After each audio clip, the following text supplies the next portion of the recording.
Introducing our real guest, which is Jamie. Part of the furniture, you are. I'm here enough. Yeah, thank you. Yeah, so Jamie did his PhD in Swansea, I get this wrong, and then postdocs in Munich and now in Japan. And today he's going to be telling us about hunting for new physics in extreme astrophysical environments. So thank you, Jamie. Yeah, thanks very much for the introduction, Casey, and looking after me today. And it's nice to meet you guys. It's my first time in being married, so it's been really great, and we've had a very productive time in London. So yeah, thanks. So this is going to be a kind of long-term theme that I've been looking at for a while, which is to try and see how stars might allow us to probe physics beyond the standard model. I guess over the past decades, people have looked at stars in all sorts of ways to do this. Just to pick one example, stellar cooling is one way in which people try to constrain the existence of light particles, which can carry energy away from stars. And this was done already in the 80s and 90s. And so there's a very rich literature on all this stuff, going back many decades, but there's a kind of new wave of people and a new wave of research now, of which I guess I'm playing a part, to re-examine stars, and we're finding a whole new range of interesting phenomena and signatures, which people hadn't realized were there before, and I hope to give you some flavor of that game that people are playing at the moment. So the talk's going to be in two parts, and it's about probing fields, mainly scalar fields, with masses in these two sorts of regions. So the first part of the talk is going to be about radio observations of neutron stars, and these may allow us to detect dark matter in the form of a narrow radio line, where the radio line has some central frequency set by the mass of dark matter. And in the second part of the talk, we're going to be talking about, well, if there's time, depending on questions and how quickly we progress, the second part of the talk will focus on super radiance. And that allows us to probe these even lighter fields, at least for stellar mass compact objects, allows us to probe fields in this mass range. So we're going to be using stars in two different ways to examine different regions of parameter space of light particles. So first of all, we're going to look at this scenario of axion dark matter and neutron stars. So right, I mean, I guess I have to flash this slide. It's obligatory, right? But the point is that we don't understand most of the matter and energy content of the universe. And in particular, this talk is going to be focusing on the green part, dark matter. And I think there's been a real explosion. I mean, there have always been experiments, of course, on dark matter, but there's been a real explosion of low energy experiments, dark matter experiments in recent years, in particular in the light of the lack of detection of WIMP dark matter. And so many groups have begun to look for other candidates, of which axions are one. And so it's become a very active area. We know, of course, that dark matter has to be there. Again, I have to flash this obligatory slide. Of course, velocity rotation curves are one of the classic pieces of evidence for the existence of dark matter. We can also observe dark matter indirectly through lensing effects. And of course, it's a key ingredient in understanding the structure of and the evolution of the universe. So we know dark matter has to be there, of course. But the question is, what is it? How do we explain it microphysically, and what are its interactions with the standard model? And so, as I say, historically, people focused on dark matter with masses at the weak scale. And a lot of effort has gone into trying to constrain dark matter in these heavier masses. But so far, we haven't found anything. And this has led to an increasing migration of people, both on the theory side and the experimental side, to start to consider dark matter in different mass ranges and in different scenarios. So one of the things that people are increasingly looking at are these light bosonic fields as candidates for dark matter, and in particular, one very popular candidate are axions or axion-like particles, and we'll describe precisely what we mean by that shortly. So in the interest of being general for the whole talk and for both parts of the talk, I'll just try and introduce axions in a general way. So by axion, I just mean some light pseudoscalar particle, which couples via these interactions to the standard model. And you can have derivative couplings to fermions, or you can have this FF dual coupling to electromagnetism. These sorts of fields are well motivated by various extensions of the standard model, string theory, and so forth. In certain models, they can actually solve this theoretical problem, this strong CP problem.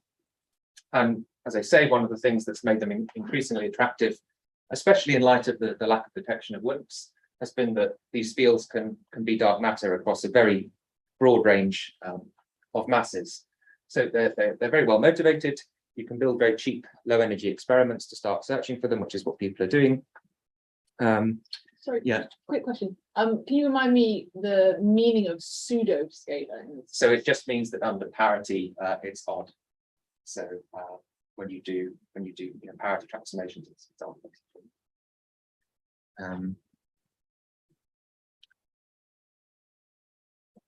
So this yeah. So what was I? So one of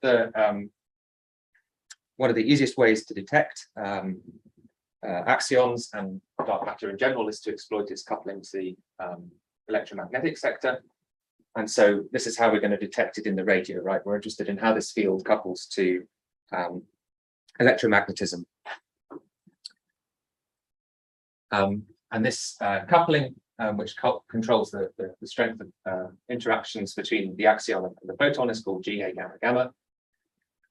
There's a whole range of different experiments aiming to constrain this interaction. Don't ask me to tell you about all of them, but the ones that we're especially interested in today are down here. And these are mainly so-called haloscope experiments. So they're trying to measure these axions in the form of dark matter in our local halo. So you build some experiment, your axion field is within your detector, and you try to probe it by measuring the photons that get produced due to the interactions with axions. So what's the yellow thing? So the yellow thing is, yeah, right. So the yellow thing is two particularly well-motivated models, or one class of well-motivated models. This is the so-called Qcd Axial Model, and it's basically a one-parameter model where the mass and the coupling are related, and this is the one that solves the strong CP problem. So it's just a particularly well-motivated class of models. So people are trying to reach down to these yellow lines. So this is, everything else is constraints, but this is an actual model. So the race is to basically reach down to this yellow band to see if that model actually exists or not. And that's the kind of goal that people set themselves, the standard that they set themselves when building these experiments. So how do you actually go about exploiting this coupling between these so-called axions and electromagnetism? Well, as I said, you have this axion F tilde term, and when you have that, you introduce, you modify Maxwell's equations, right? Because it's electrodynamics plus this new stuff. And so you get additional source-like and current-like terms in your Maxwell's equations that depend on this axion field A and its couplings to electromagnetism. And so you can exploit that in order to detect axions. So the classic way that people do this is that you embed things in an external magnetic field. So you build some cavity, you put some magnetic field inside it. And the magic of this is that if you have this fluctuating dark matter field in the presence of the external B field in your detector, you can source an electric field. And it's that electric field that you would actually detect with your photon detectors. But in and of itself, this isn't sufficient to generate enough photons, to generate enough power So you need basically you need to be clever. In one way or another, you need to be clever in order to enhance and boost this signal in some way. So you need some kind of resonance or enhancement mechanism to amplify the amount of electromagnetic power you generate. And the simplest way to do this is to basically match the size of your cavity to the characteristic Compton wavelength of your axions. And so you're exploiting the geometry, if you like, of your cavity to get some resonance. So it's basically a resonant cavity search. And the telltale sign you're looking for is some kind of microwave or radio line, which is peaked at frequencies set by the mass of the dark matter. So you've just got some oscillating dark matter field, which is oscillating with some radio frequency, and you're trying to detect a radio line in your cavity. There's a hand up online. Yeah. From David. Okay, yeah, thanks. What about Zeman splitting? I mean, when you put things in a magnetic field, you would have Zeman splitting. So how would you account for that effect? What specifically are you worried about? You're worried about what will happen to the photons, or? Well, I mean, when you have some transition lines, you know, when you put an atom in a magnetic field, then Right. you do Zeman splitting. So like in the solar corona, magnetic field is measured by Zeman splitting caused by, well, in solar corona, you can actually measure magnetic field, but in solar photosphere. So you would be worried about something like, so the walls of the cavity would be made of something like copper. You would be worried about that emitting some additional lines. Well, yeah, basically instead of one line, you would have three lines. So the main line and plus and minus caused by the Zeman effect. So this is what I'm talking about. Yeah, I mean, okay, so what do you know what frequencies this is going to be at? Well, I mean, it depends on the density and stuff like that. But, it's So I think that, so the honest answer is I don't know, but I assume this is not an issue, either because this just happens in some different frequency range, or because, you know, this is all cooled to cryogenic temperatures, so everything is at sub-Kelvin temperatures. But I'd have to see the calculation as to what frequencies these things were at. I mean, obviously, if this was somehow generated in a cavity, you obviously couldn't probe those frequencies. They'd be obscured by this effect. But I suspect that people probably thought about this, and it's not active. But I need to see what frequencies this occurs at and what the rate is and so on in a supercooled, like in some very cold cavity. Yeah, I don't know. Yeah. So if we go back to the mass that was coupling versus mass plot. Yeah. Yeah. So okay, so for just maybe a stupid question, but why do we stop at 10 to the minus 12 and 10 to the 7? So why are these two the extrema that we are looking at in this plot? Yeah, so in principle, you could have even lighter masses than this. So this is just some truncated version just to show some particular things. But yeah, you could certainly go much lighter. You can go all the way down to kind of 10 to the minus 22 electron volts. So yeah, this is absolutely just some truncation. It's got a huge parameter space. So yeah, there's just some truncation. 10 to the 7? So 10 to the 7, I guess you're starting to hit these constraints. So probably people probably don't go any further. Yeah. There's probably also some maximum limit if you want it to be dark matter as well. But yeah, here I think it's the most constraints here. So given these masses, I guess then these resonant cavity experiments, they are done in cavities that are different size to look at the different masses. Yes, so typically, yes, different sizes, and as I'll say in a minute, I'll say how they do it, but that you tune the cavity, yeah. But in essence, you're sort of changing the size, yeah. So yes, yeah, this is absolutely your question. So there's different masses. So how do you measure the different masses? So what you use is you actually have some tuning rod in the cavity, and this changes the resonant modes in the cavity that you're trying to excite. And so by moving this tuning rod, you change the resonances of the cavity. That allows you to probe a different mass.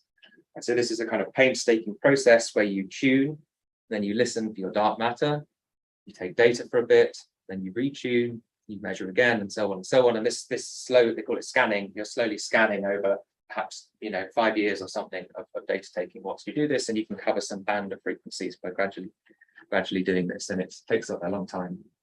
And so people describe this as being a bit like listening to a radio, where you're tuning your radio, you listen for a bit, and then you repeat.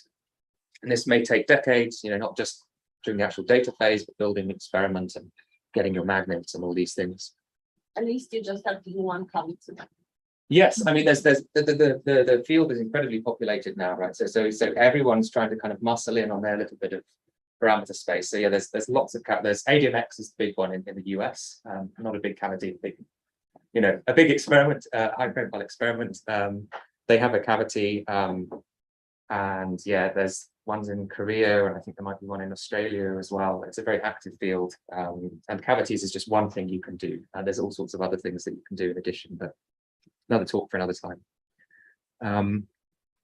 So given this kind of laborious tuning process where you're searching through one frequency at a time, this question has come up. It's actually a somewhat older idea that goes back to the end of the 2000s, but it's been kind of repopularized by these other two groups in the last few years. And the question is, in addition to all these efforts going on in the lab, can you actually use neutron stars to try and detect axions?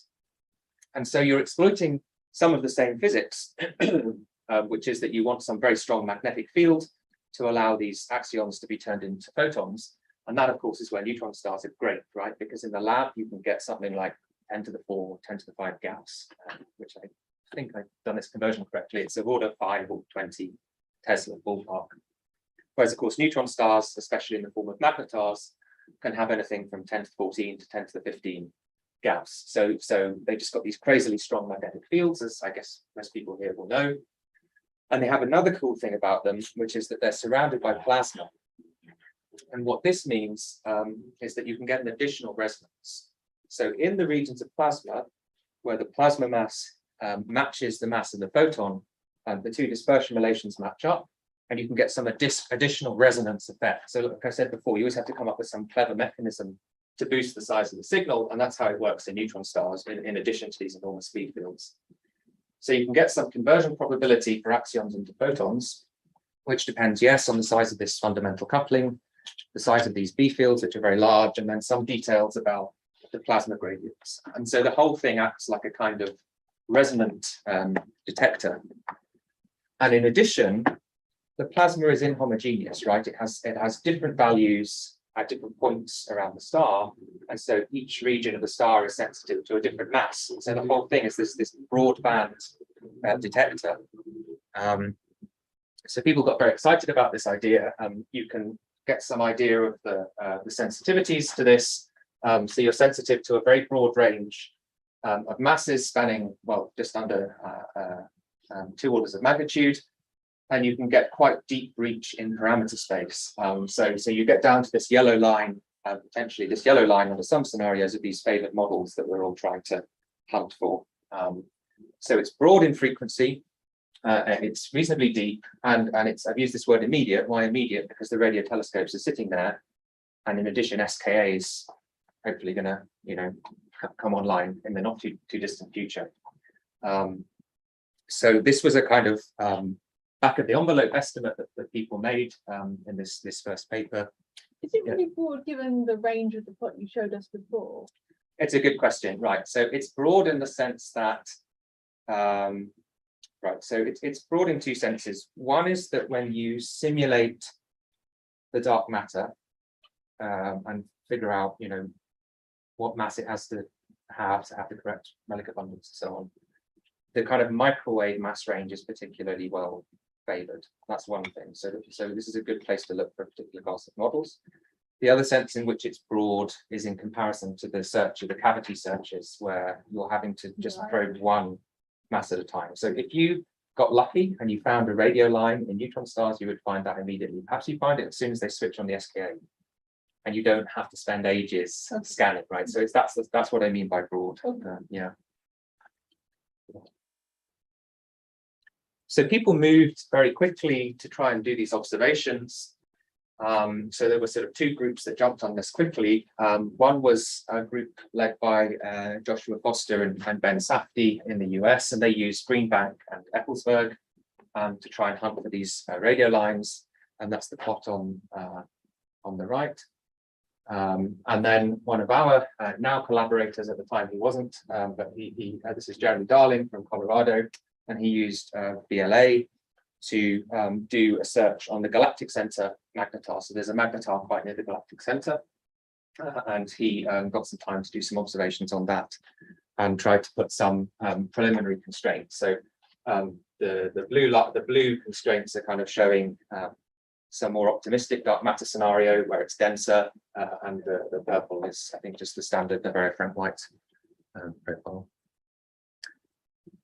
But there was a kind of problem with these searches, which was that theory was lagging a little bit behind the data, and in particular, people were using this kind of spherical cow approximation where you assume that all the photons that come out are just moving on radial trajectories, and of course we know that that can't be right. There's a whole phase space of photons moving in all sorts of directions, and the photons are refracted by the plasma. So there was some catching up to do for us theorists to actually be able to model this. And that's what's really happened in the last year or so. My group and another group in Amsterdam at GRAPPA have been able to actually model this signal a lot better. And one of the key developments was that we were able to do what's called ray tracing.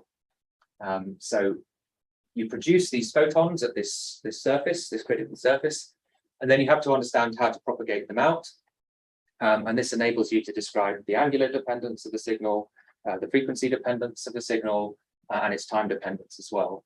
And I think in many ways this was a major step, and we kind of nailed this largely. So if you give us a magnetosphere model for the distribution of the plasma, we can now model the signal. So just to give you some idea of what happens, if you just use straight lines, you get something on the left, right? So you're ray tracing straight lines. So what you see is what you get, basically. You just see some cross-section image of this surface. Of course, you would never resolve this, right, with the stars too far away. So this is just a theoretical prediction if you had that resolution. But that's what you would get if you just had straight lines. And on the right, plasma and gravity, which we also included in combination, can really lens these rays. And so you get some very lensed image. So the thing on the right is basically the thing on the left if this had passed through some refractive plasma in a curved background. So you get a completely different image. Okay, why do we care about this image? Why do we care about this refraction? It's because it completely changes the properties of the radio signals. So on the left and right, what you're seeing are two pulse profiles. So this star is spinning, and as it's spinning, this is the period between 0 and 1, some normalized units. You will get some pulse associated to this dark matter signal because of the time dependence of this rotating plasma. And on the right, what you get is, if you just assume straight line rays propagating through vacuum, you get some very flat signal. And on the left, if you put these plasma effects in, you get some very featureful pulses. And we'll talk a little bit more about why that might be exciting later. And just to kind of, I suppose this is a little bit of advertisement. As I said, these two groups released papers. It's never happened to me before, both over the same weekend onto the archive, and they came out Monday and Tuesday. So we never had any time to talk to one another. And so now over the last year, what I've been doing is working with someone from the GRAPPA group, Sam Whitty, and we've been comparing the two codes. Which was really difficult because they're just two big black boxes. And this is a plot from a week or two ago where we were finally getting our pulse profiles to agree, which was quite nice. So the pink is Sam's result and the black is my result. And these are these time-dependent pulses that you would see dependent on from what angle theta you're observing the star. So this was, the hope is to kind of get some unified community picture so that you can, when you're writing observing proposals or going to astronomers, you can say, look, the theory community now agrees on this, and we'd also like to analyze the full range of physical effects and so forth. So some work in progress that might appear soon.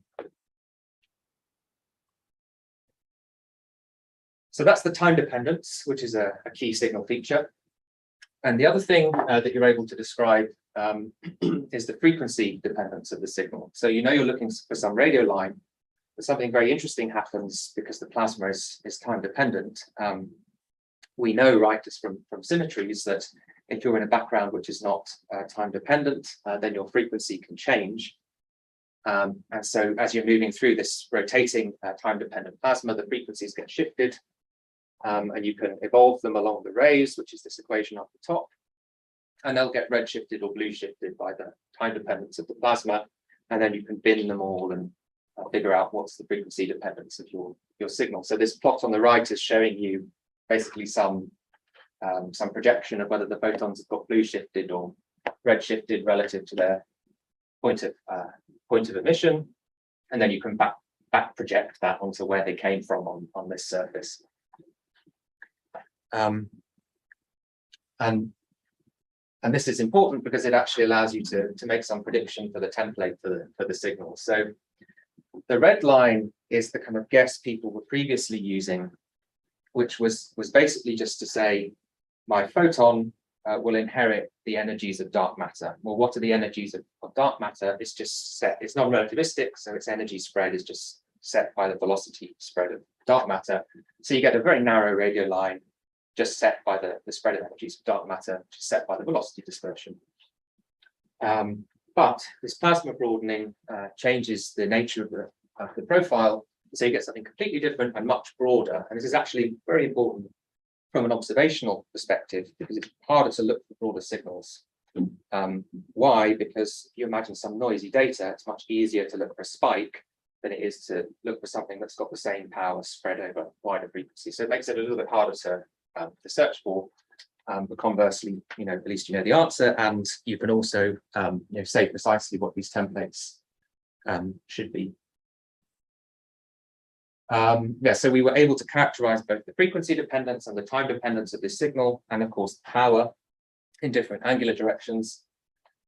And what we were able to do was do the first analysis that combined real radio data and real modeling, or the kind of state-of-the-art modeling of this signal, and do a kind of test case on the galactic center magnetar. So our collaborator Jeremy Darling already had this observational data that I mentioned earlier.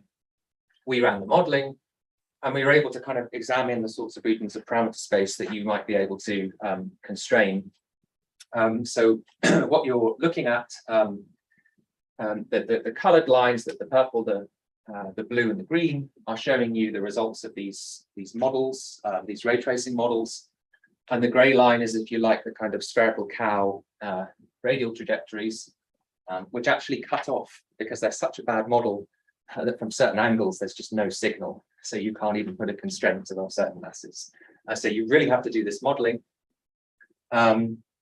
And then the thickness of these bands is set by some uncertainty coming from the fact that, at least for this star, we don't know exactly what angle we're observing it from, and so there's some uncertainty there.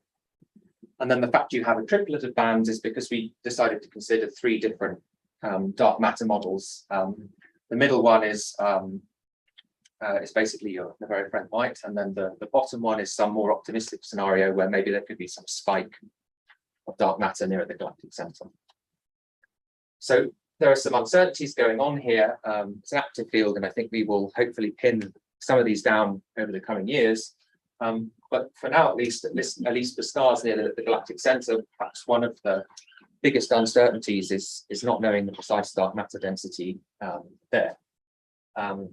Another kind of open question is what the precise structure of the plasma is around the star.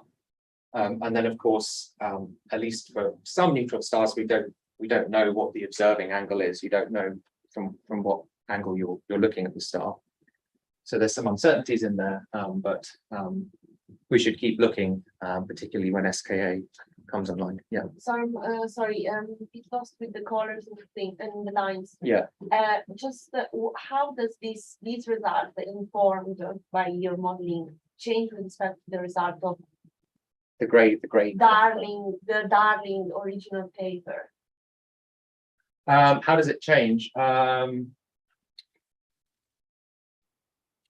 mean, I think one thing was that we found the constraints are basically, well, in some sense, there are no constraints above a certain amount because, so what he did was to marginalize over the uncertainties. And when you do that, yeah, you would still get some signal, but my attitude was you should be more conservative. And so you don't know if you're actually going to get a signal. So that's one really important way, is that there's just a cutoff because the modeling is so, I mean, it's just almost, it's too crude to even use. So that's one way in which they're different. The power is also a bit different, basically because, again, that model predicts too much power coming from certain angles. So if you then do an average over all the angles, you'll get an answer for the constraints which are too high. So the constraints are a bit weaker when you do the modeling properly. That's another answer. So yeah, the frequency and the constraints are a bit, at least two ways. We could discuss other ways in which they're different, but yeah. Good.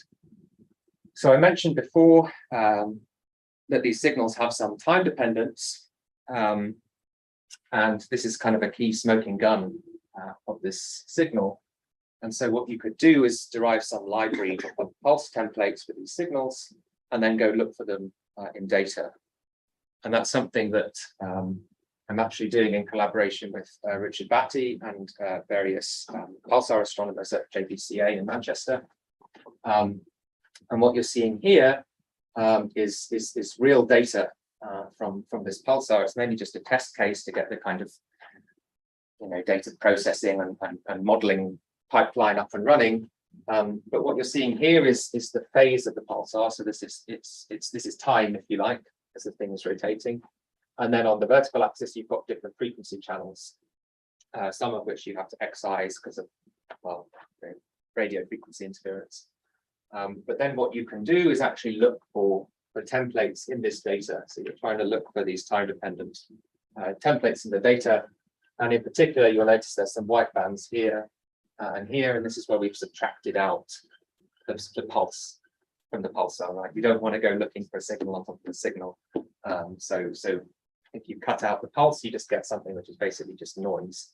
And the axion signal should persist in that noise if it's there, and should have some time dependence. So this is kind of ongoing work, but it actually looks like you can improve the constraints. The stronger the time dependence is, the more you can improve the constraints, because it's such a feature in the data, basically, this time dependence. But more to say on that over the coming months when we make that again. Kind of a question on that. It's a feature in the data because it's got this nice shape that you've modeled and predicted. But where is the level of the noise of the pulsar relative to that? I mean, do you have signal to noise of this thing above where you would expect it to be above the noise? Yeah, so you're talking about the signal to noise of the actual axion signal, basically. Yes, so you've got this profile you're trying to fish out of this Yes. otherwise noisy data. Yes, yeah. Is it a factor of 10 above that, or is it really? So at it the depends. level? So it's you're almost asking the question the other way around. So we're trying to constrain, basically. So you're basically, once you get some constraint on signal to noise, which you would get by basically looking for the templates in the data, you can then see what the signal to noise should be from a signal, and then by comparing those, you get a constraint on this coupling. So it's basically how you would do it. So there's no sort of expectation that we'll these find signals something. should be clear. clear.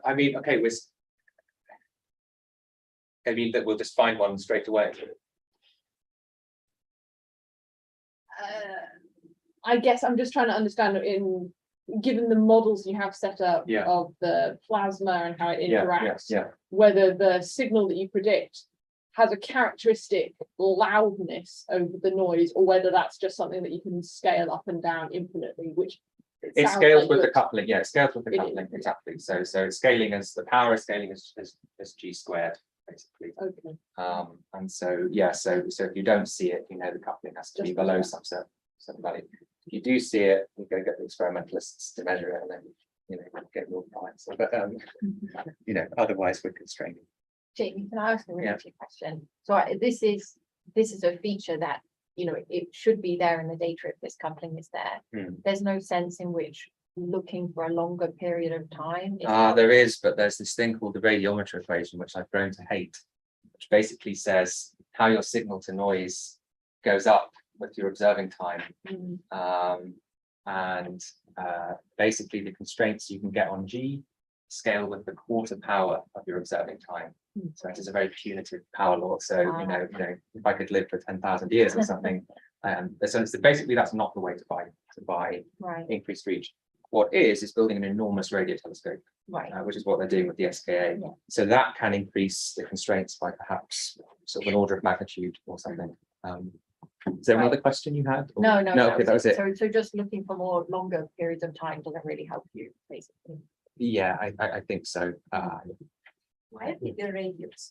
Why the bigger radius telescope? So yeah, so I think they've got a big collecting area, and so I think that basically brings your noise down in some way because you just got more data. I think that's the point.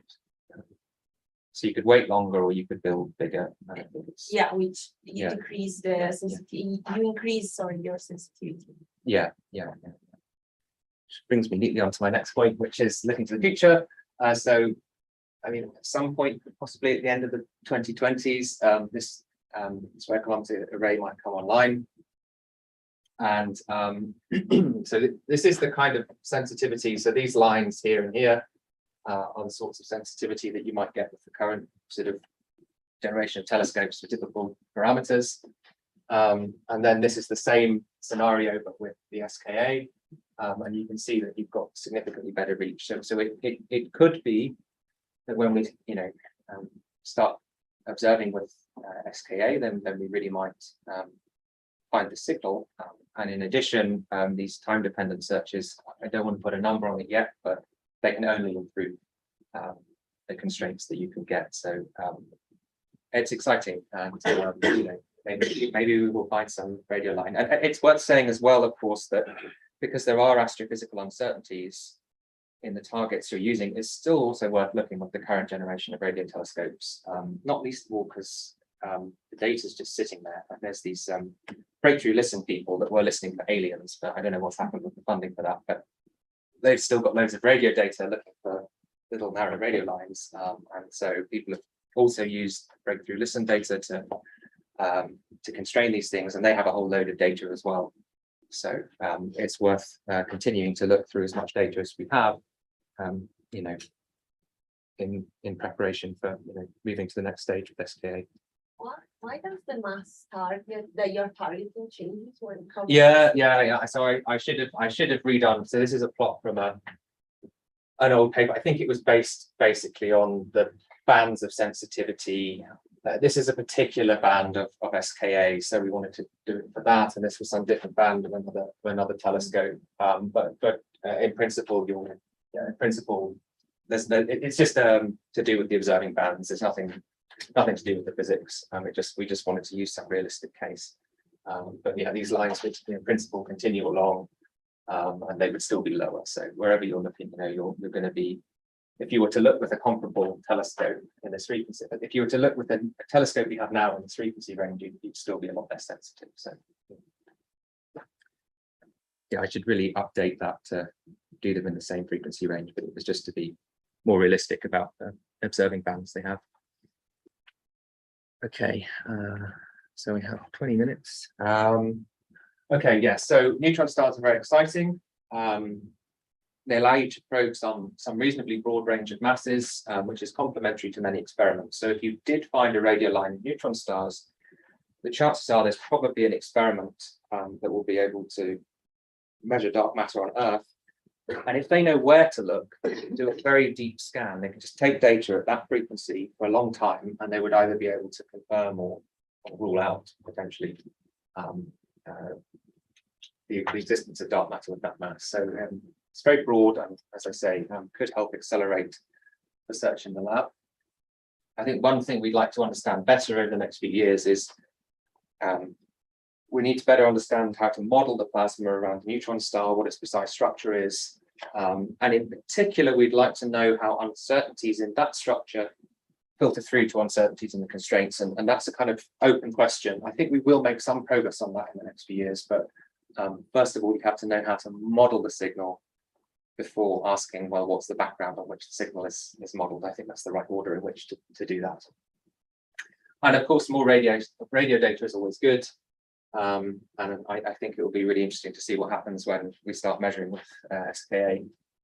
And of course, you know, from a constraint point of view, it would be great if we could have more accurate measurements of dark matter near the galactic center, but that's slightly beyond my pay grade, knowing you know, how likely that is to happen anytime soon. So now we come on to part 2 of the talk and change topic completely, and we're going to look at superradiance. So this is always a very difficult thing to explain, I find, superradiance. So I will try and give you a very corrupt approach to this in a few slides. So superradiance, here's a kind of cartoonish way to think about it. So there's this phenomena that happens that when you can exchange energy with some object and it's spinning rapidly enough, if you scatter waves off this object, you find that the waves can be reflected with an amplitude which is greater than those of the incident waves. And what you're doing when you do this is you're actually extracting a little bit of rotational energy from this rotating object with which you can exchange some energy.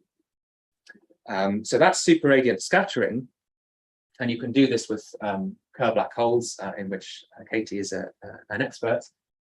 And then what you can ask is, well, what if I were able to somehow trap this field around this rotating body, let's say a rotating black hole, and you can actually trap this just by giving it a mass and taking into account the gravity of this object in the middle. And this remarkable thing happens, which is that you can get bound states of this field, and they're just like the bound states you get in the hydrogen atom. And so this acts as a kind of natural confining mechanism. And so you're continually extracting rotational energy, but it kind of can't escape because the thing's in a bound state. So you get this sort of runaway mechanism where the field amplitude starts to grow exponentially in time. And that, in a nutshell, is superradiance, or at least the sort of superradiance we're going to be talking about today. And there can be all sorts of signatures from superradiance. Sorry, there's yeah, a question. yeah.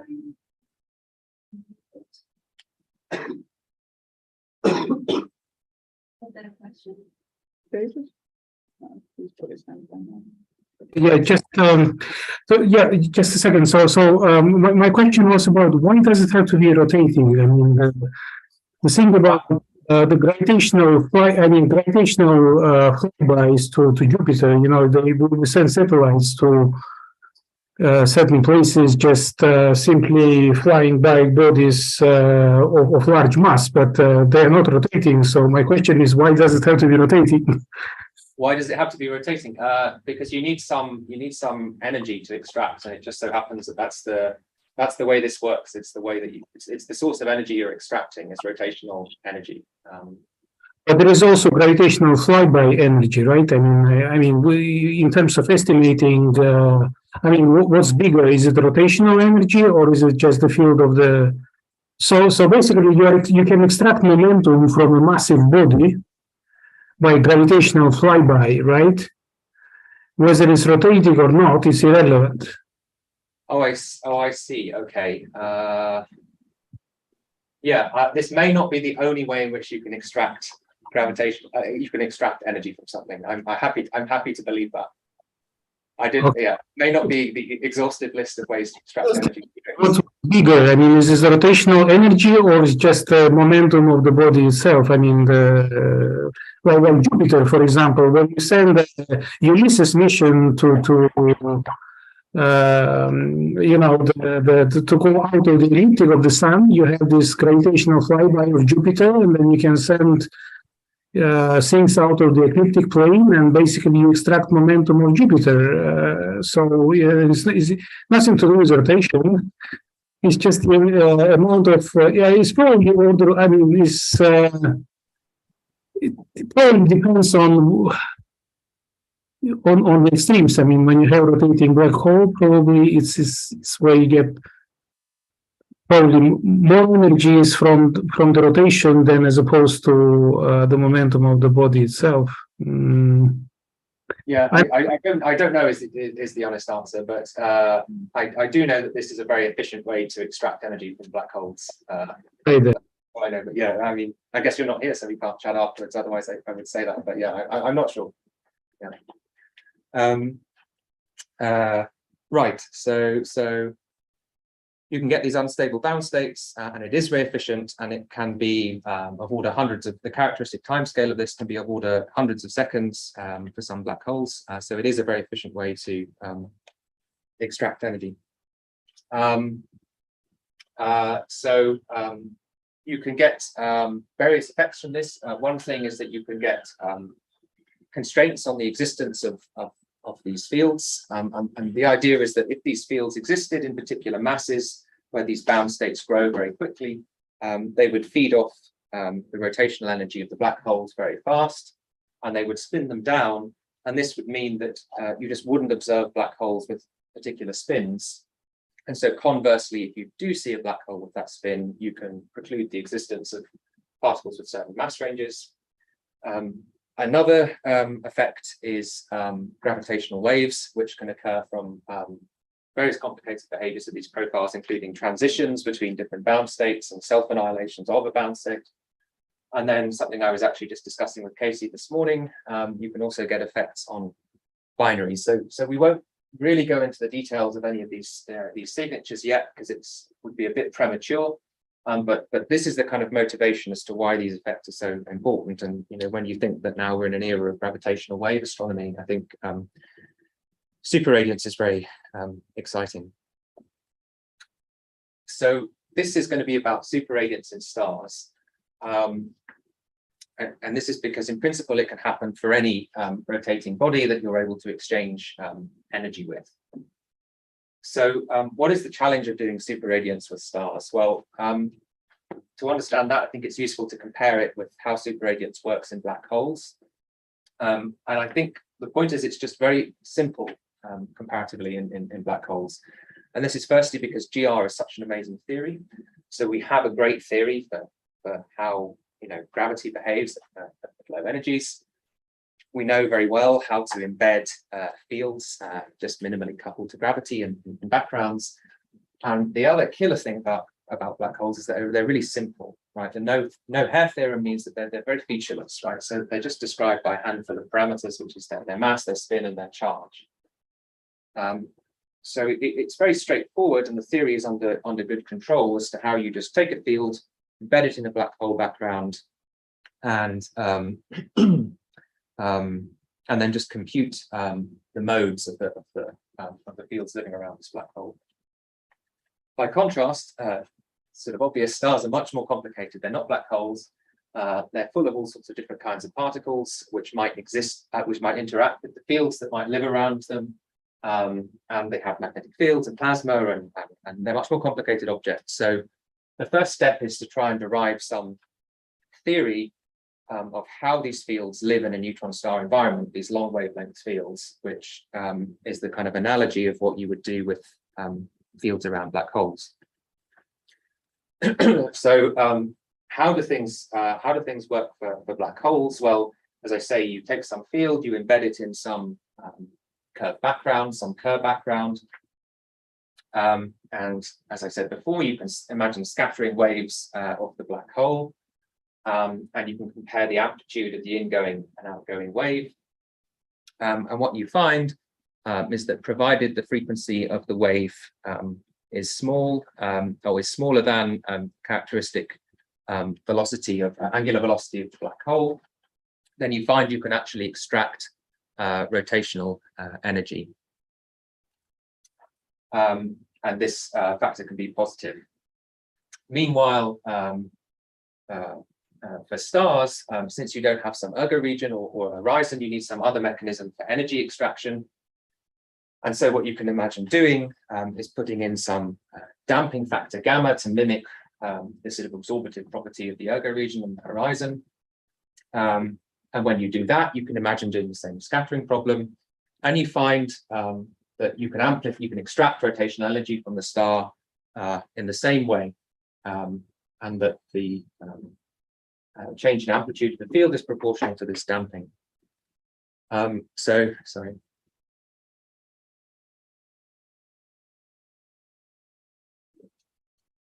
So therefore, you would expect that by analogy with black holes, when you include the bound state effect, the fact that these fields can become confined, you would get super radiance also for stars, and it should look something like the black hole, except that you would replace this scale 1 over Rg, which is dictating the sort of absorptive properties of the horizon, with the damping gamma, and you would also replace Rg, the gravitational radius of the black hole, with the radius of the star.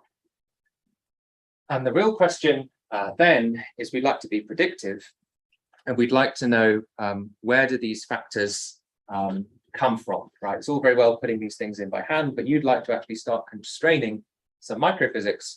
So we'd like to understand how to actually compute these guys from first principles. And that's what we were actually able to do. We were actually able to hit this with some really powerful techniques from field theory.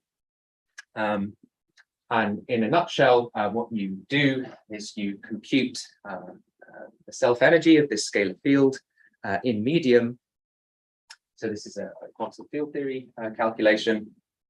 And you do this at finite temperature and densities, and you find that this damping factor just depends on the imaginary part of the self-energy diagram up the top. And this is just the imaginary part of this diagram up the top. And this can just be re-related to some kind of scattering process. So you can think of this diagram here as some mode of the field being absorbed into the particles in the star through some scattering, and that sets the size of this microphysical damping. And what you find then is that the amplification factor depends on all kinds of macroscopic parameters like the radius of the star, but also crucially on this microphysics through the imaginary part of this self-energy. And so what we did was we computed this scattering for a static, non-rotating star, and then we used some effective field theory arguments to set this thing spinning. And from that, you can get a prediction both about what happens when you have bound states and not just scattering, but also a rotating star. So this is a very powerful result, because it means that I can tell you what the superradiance is for a star for any kind of microphysical interaction. So for any interaction between these light fields and the constituents in the star. And you compute what this rate would be. It could be as short as sort of thousands of years, which, given that neutron stars might be around for millions, if not billions of years, is astrophysically relevant. And this plot is showing you this rate as a function of the mass of the field for some fixed size of this absorption, which you can think of as being like a mean free path of the field. So then coming back to axions, you might recall from the beginning of the talk, these things can couple to matter. And they can do this through this derivative coupling to nucleons. So these are the neutrons in the star. And these neutrons can also talk to one another through the exchange of pions. And so you just go through writing down all the self-energies that you can have. And then you're interested in the imaginary part of these self-energies. And when you cut that in half, you get an absorption process. So what you're doing microphysically is you're absorbing some axion into the neutrons, and that's what's mimicking the behavior of the horizon. It's some means of energy exchange. So this is the microphysical description of what's going on and where this little damping term comes from. And so you can actually use these scattering rates, which have already been computed through cooling of stars. So if you imagine not absorbing an axion, but emitting one from these nucleons, that's a way in which stars can cool. And people did these computations 20 or 30 years ago. So you can take those computations and extract the microphysics. So you depend on the mass of the neutrons and the pion, the Fermi momentum in the star, and the temperature. And so you see this nice marriage of the kind of macroscopic quantities coming from the radius of the star and its rotational frequency. And then you see the microphysics coming from these scattering effects. And this imaginary part is just then given by some Boltzmann-like collision integral, right? That we, well, hopefully we can compute. So I think we now understand superradiance in stars. Okay, that's a bit of an overambitious statement, but I think broadly we understand from a field theory perspective how to formulate it. And now I think the next thing to do is to start scanning other models. So we know how to do it. And we know that the superradiance rate is determined by this imaginary part of the self-energy, which is just to do with the microphysical scatterings that can happen between the superradiant field and the constituents of the star. And we know how to get some low energy description of the field in analogy to the low energy description of the field we would have from GR. And I think the next step, some of which I'm doing with a student at the IPPP, is to start looking at other sorts of fields. So kilotons, which are just scalar fields rather than pseudoscalars, dark photons, so these would be vector-like fields. And of course, there's other matter besides neutrons in the star. You've got electrons and protons and plasma modes of photons and so forth. So in conclusion, I think neutron stars are very exciting ways to study new physics. In spite of a very rich literature over the decades, we're still finding lots of cool ways to use neutron stars. And in fact, some of these, if you read the literature coming out, are actually very powerful and can really advance some of the constraints. I think when SKA comes online, maybe we will detect these radio lines from axion dark matter. And if we don't, we'll be able to put even stronger constraints. And I think it was nice to see that we're now able to actually formulate superradiance in stars in a general way, but I think now we need to look basically at more models to see which ones might have observable signatures. So thanks very much.